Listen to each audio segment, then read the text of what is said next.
में पढ़ने पूर्वापर अधर उत्तरम एक देशी न एकाधिकरणे, माने पूर्व अपर अधर उत्तर एक देशी न एकाधिकरणे। एक देशस्यास्ति एक देशी अवयवी होता है। एक देशी अवयवी तद्वाचिना सुबंतेन से पूर्व अपर अधर उत्तर शब्द सामर्थ्यात एक देश वचना। पूर्व अपर अधर उत्तर ये एक देशवाची हैं, समास को प्राप्त होते हैं, तत्पुरुष से समास भवति। एकाधिकरण ग्रहणम एक देशी नव विशेषणम। एकाधिकरण ग्रहण एक देशी का विशेषण है। एकम च इदम अधिकरणम एक द्रव्यम एक देशी भवति।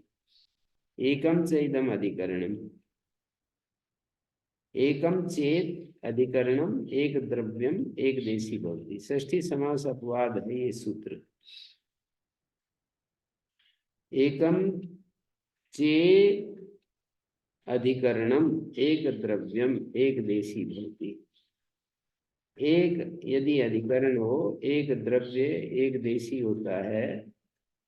एकाधिकरण का मतलब एक द्रव्य होना चाहिए। षष्ठी समास का अपवाद है।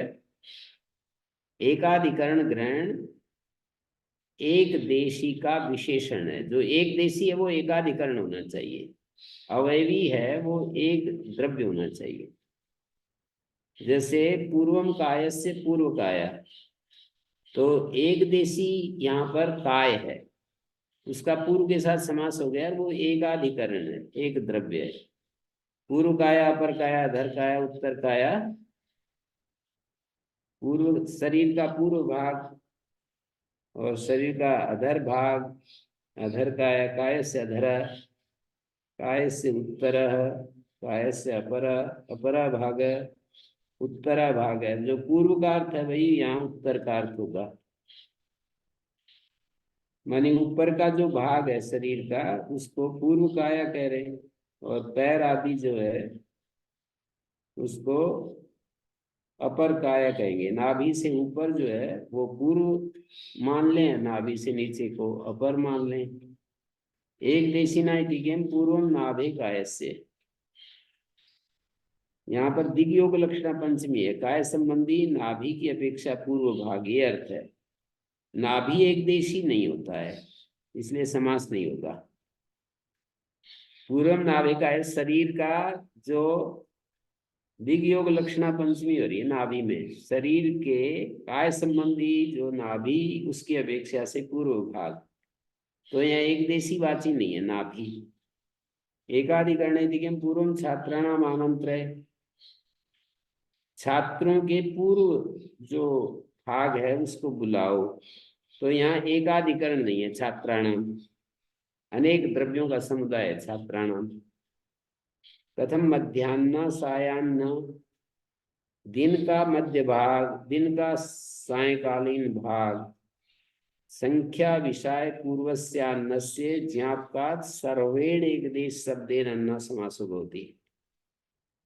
मध्याह्न सायाह्न कैसे बना?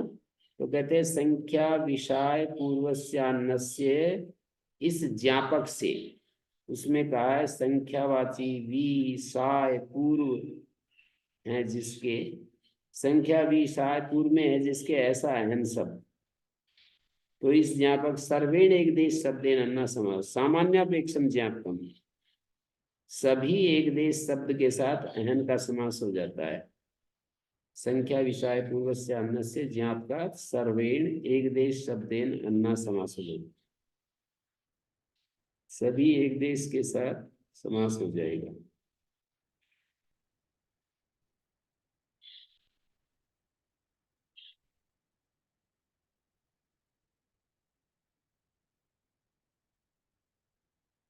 तो यहाँ पर ये मध्याह्न, अन्ना मध्य भाग, दिन का मध्य भाग, और अन्ना साय, दिन का सायकालीन भाग, तो सायान्न। तो संख्या विषय पूर्व से इस ज्ञापक से उसमें ये कहा है संख्या विषय पूर्वक अहन शब्द को अन्नादेश होता है, तो वो समास होगा तभी तो संख्या विषय पूर्वक आएगा। तो यहाँ पर साय पूर्वक अन शब्द को अन्नादेश कहा है, तो ये ज्ञापक बनता है कि अहन शब्द किसी भी एक देश शब्द के साथ समास हो जाता है। वो साय भी हो सकता है, मध्य भी हो सकता है। सामान्यापेक्षम ज्ञापकम को यहाँ अच्छे से समझा जा सकता है। ज्ञापक जो है सामान्यापेक्ष ले लेंगे, यदि विशेषापेक्ष ज्ञापक कहेंगे तो जिस शब्द के साथ समास का है बस उसी का होगा और दूसरे का नहीं। जैसे संख्या विषय साय पूर्वक अन्य शब्द कहा है तो संख्या पूर्व में ही आएगा, फिर मध्य पूर्वक वाला उदाहरण नहीं बनेगा यदि विशेषापेक्ष ज्ञापक लेंगे तो। अर्धम नपुंसकम,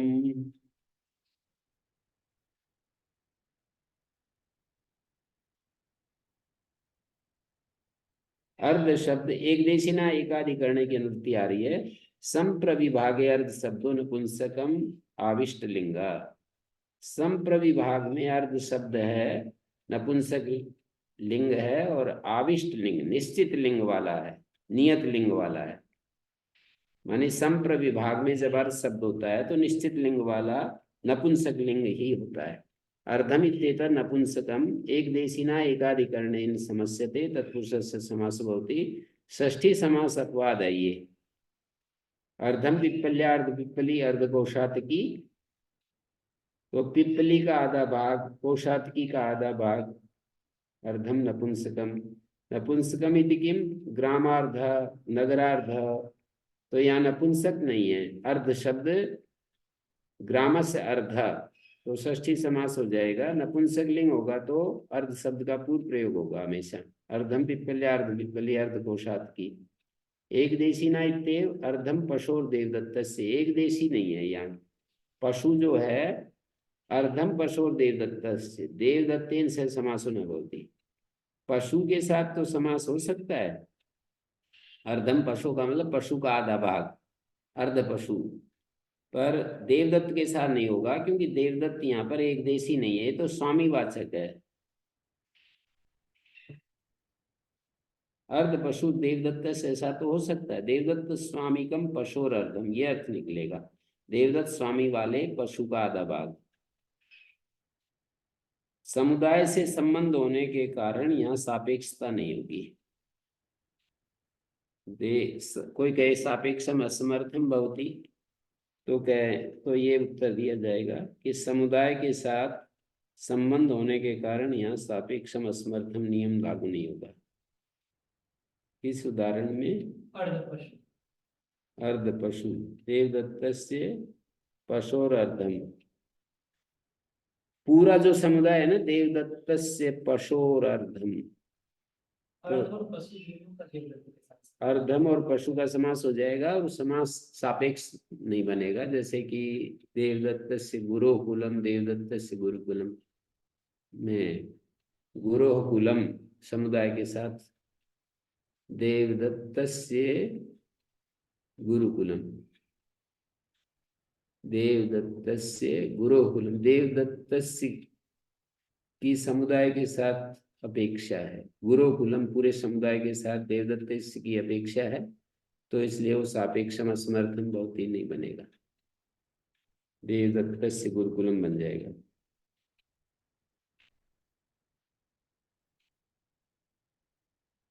और देवदत्तेन से समासो न भवति एकाधिकरण इत्येव अर्धम पिप्पली नाम, पिप्पली जो है एकाधिकरण नहीं, ये तो कई द्रव्यों का समुदाय कहलाएगा। तो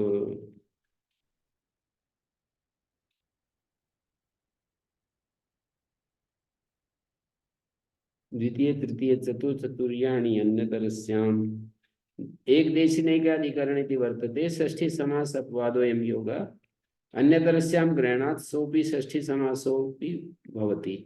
पूर्ण गुण इति प्रतिषेधश्च अतएव अन्यतरस्यां ग्रहण सामर्थ्य न प्रवर्तते। यहाँ पर जो अन्यतरस्यां ग्रहण किया है इससे पूर्ण गुण स्वीकार सदव्यतव्य समानाधिकरण, जो आगे एक सूत्र आ रहा है ना निषेध सूत्र, पूर्ण गुण 11 नंबर सूत्र से जो समास का निषेध होता है वो यहाँ पर नहीं लगेगा। षष्ठी समास का अपवाद है, अन्यतरस्याम ग्रहण से षष्ठी समास भी हो जाता है पूर्ण गुणिति प्रतिषेधश्च अतएव अन्यदर्शम ग्रहण सामर्थ्य न प्रवर्तते। द्वितीयादीनि शब्द रूपाणी, द्वितीय तृतीय चतुर्थ तुरीय, ये जो शब्द रूप हैं एक देशिना एकाधिकरणेन स अन्यतरस्याम समस्यन्ते। एक देशी के साथ एकाधिकरणेन स अन्यतरस्याम समस्यन्ते तत्पुरुषस्य समासो भवति।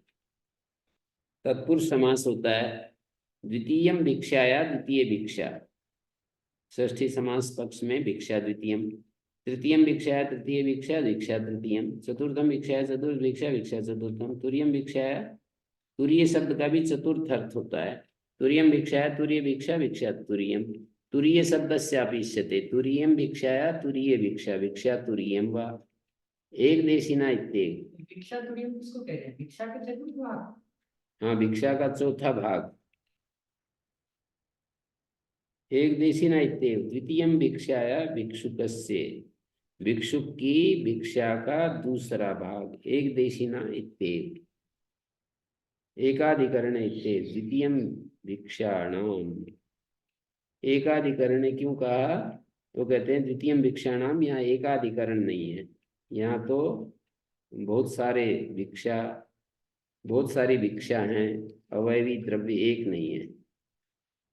एक देशी ना द्वितीयम भिक्षा है भिक्षुक से, भिक्षुक की भिक्षा का दूसरा भाग। एक देशी, भिक्षुक एक देशी नहीं है यहाँ, भिक्षुक की भिक्षा का दूसरा भाग। भिक्षुक जो है वो एक देशी नहीं है, तो उसके साथ समास नहीं होगा।